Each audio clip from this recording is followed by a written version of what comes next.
હાનભા છાત્ર તો કોને કહેવાય, ક્ષત્રિય કોને કહેવાય? મહાભારતનો એક પ્રસંગ સાહેબ, પિતામાં ભીષ્મ છે,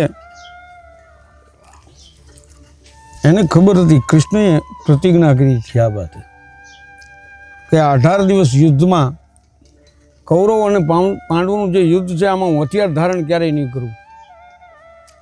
અને અહીંયા દુર્યોધન પ્રશ્ન કરે કે દાદા તમે લડો છો કોની બાજુથી, મારી બાજુથી કે આમાં પાંડવો બાજુથી લડો છો? પ્રશ્ન કરે પિતામાં ભીષ્મને. એટલે કીધું તું હું તારી બાજુથી જ લડું છું, પણ હા પણ અત્યાર સુધી જે થયું હોય, પણ હવે કાલ સવારનો સૂર્યનો ઉદય થાય ને સૂર્યાસ્ત થાય એ પહેલાં જો હું નપાંડવી પૃથ્વી ન કરું તો હું ગંગાસૂત ન કહેવાવ, પિતામાં ભીષ્મ ન કહેવાવ. એ પ્રતિજ્ઞા લઈ લીધી અને ખબર પડી કૃષ્ણને. પણ આ તો 14 બ્રહ્માંડનો અધિપતિ હતો. 14 બ્રહ્માંડના અધિપતિને પેટમાં પીડા ઉપડીને સાહેબ મીંડો ભગવતીને યાદ કરવા. એના કુળદેવી મોમાય છે કૃષ્ણના, યાદ કરવા મીંડો કાંઈક માર્ગ સુજાય. કારણ કે પિતામાં ભીષ્મ જો પ્રતિજ્ઞા લે તો કૃષ્ણને ખબર હતી હું બ્રહ્મા એમ નહીં પણ સ્વયં મહાદેવ જો પાંડવોની સેનામાં ભેળા હોય તોય ભેગું ન થાય. યુદ્ધને જીતવું વહમવું પડે. ખબર હતી ભીષ્મ પિતા જો પ્રતિજ્ઞા લે તો એમાં મીનમેઘ ન થાય. એટલે દ્રૌપદીજીને તૈયાર કર્યા. અડધી રાતનો ગજર ભાંગી ગયો. એટલે દ્રૌપદીજીએ કીધું કે અત્યારે અત્યારે જવાનું, ક્યાં જવાનું? દાદાના દર્શને. અને રથ છે એ દ્રૌપદીનો લીધો, સારથી પહોંચ્યા બન્યા. અને અડધી રાતે પણ પિતામાં ભીષ્મે પ્રતિજ્ઞા કરેલી સાહેબ, પણ ઊંઘ નથી આવતી. જે પ્રાણથી જે વાલો અર્જુન, એને કાલ યુદ્ધમાં મારે મારવાનો છે. અહીંયાના હાડ હતા પાંડવો તો પિતામાં ભીષ્મને. એક એક સંતાન, ભીમ હોય, યુધિષ્ઠિર હોય, હૈયાના હાર હતા ભીષ્મને. એને કાલ મારે યુદ્ધમાં મારવાના. નીંદર નથી આવતી. માળાનો બેર ખોલીને આમથી આમ આમથી આમ દાદાનું મગજ છે ચક્રાવે ચડ્યું. અડધી રાતનો ગજર ભાંગી ગયો. એમાં દ્રૌપદીને લઈને ગયા તંબુમાં. અને કૃષ્ણએ સમજાવેલા દ્રૌપદીને તમારે કાંઈ કરવા નથી, ખાલી દાદા પાસે પગે ખોળો પાથરીને પગે લાગી લ્યો. અને દ્રૌપદીજી આમ દાદા હાલતા હતા, માહે જઈને આમ ખોળો પાથરો, પ્રણામ પિતામહ. અને જે માળાનો બેરખો ફરતો હતો અને આમ કરી આમ પાપડીના પડદામ જેમ બ્રહ્માંડને તોડતા ઊંચા થયા ને બેરખા વાળો હાથ ઊંચો થયો. અખંડ સૌભાગ્યવતી ભવ. દ્રૌપદી મનમાં મંડી ખડ ખડ ખડ ખડ ખડ દાંત કાઢવા.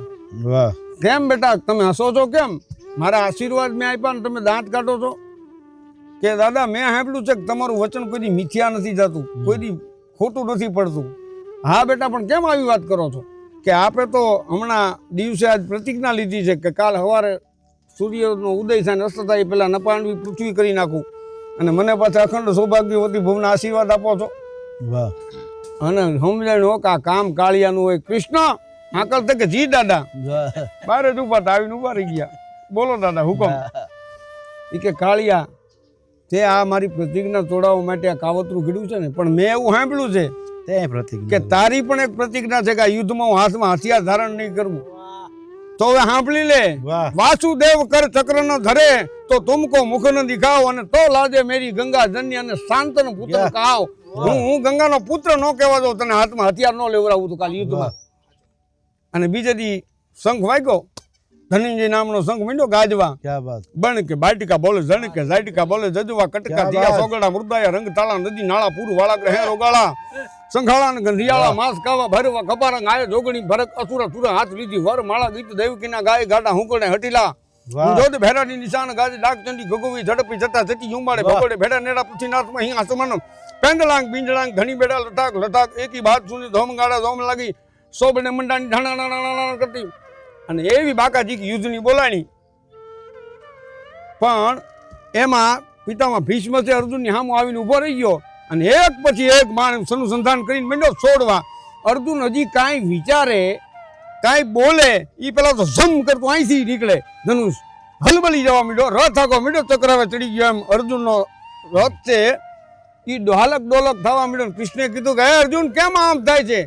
કે આ દાડો પિતામાં ભીષ્મા જ ગાંડો તૂર થઈ અને પહાડે જેમ ડગલા માંડ્યા હોય, પહાડ જેવો કાળકૂટ કાળનું ફાડ્યું વ્યુ આવતું હોય એવો આજ મને દાડો દેખાય છે. હું હજી એ ભાતામાંથી ભલકું લઉં ન લઉં એ પેલા તો દાદાનું તીર અહીંયા પૂગી જાય છે. અને કૃષ્ણ છે એનું ધ્યાન પિતામાં ભીષ્મની સામું રહી ગયું છે. મોર કો ધ્યાન લઈ ગયો, ઘણું ગોર કે ધ્યાન લઈ ગયો, પન્ની હારી કો ધ્યાન લઈ ગયો, મોટું કી એક ધારો એને ખબર પડી ગઈ કૃષ્ણ કે હું એક સેકન્ડ માટે જો નજર ચૂકી જાઉં તો અર્જુનને મારી નાખશે. પૂરું કરીને અર્જુન ઠેકી જાય એમ કરીને એક બાજુ અર્જુન પડ્યો ને એક બાજુ ઠેકી અને કૃષ્ણ પડ્યા. પણ પેંજની પે દિયો ફરતો પેંજની હિલાઈ દિયો. ઈ પાકેલ ચીભડાની માથે જેમ હાથીનો પગ પડે ને ચીભડાની દિશા થાય, વાહ દાદાને એક બાણથી અર્જુનના રથને સરાપંચિત કરી નાખો આખા રથને. વાહ અને એક બાજુ ઠેકીને અર્જુન નીકળી ગયો, એક બાજુ કૃષ્ણ નીકળી ગયો. પણ કૃષ્ણનો માથેથી મુગટ પડી ગયેલો નાનભા. વાહ લટુ છે મોઢાની માથે રમવા મંડી ગયેલી. હમ ઘોડાના લોહીના ડાઘા છે અર્જુનના કૃષ્ણના મોઢામાં છે, ક્યાંક ક્યાંક વાહ છાંટા ઉડેલા છે, ધૂળની ડમરીઓ ઉડી છે. આ બધું અને વ્યાકુળ બની ગયેલો. 14 બ્રહ્માંડનો અધિપતિ રથનું પૈડું કાઢવાનો પ્રયત્ન કરે પણ પૈડું નથી નીકળતું અને ધૂળની મુઠ્ઠીઓ ભરાઈ જાય. ક્યાં 6 મહિનાનું બાળક જેમ ધૂળમાં રમતું હોય અને જેવું ચિત્ર દેખાય એવું રૂપક દેખાવા માંડ્યું. હો કૃષ્ણ જાણે ધૂળની મુઠ્ઠીઓ ભરતો એવો દેખાવા માંડ્યો. અને એક ધારું ધ્યાન આમ ભીષ્મની સામું છે અને ત્યાં તો અહીં ભીષ્મ છે ખડખડા દાંત મીંડો કાઢવા અને ડાર ચક્ર.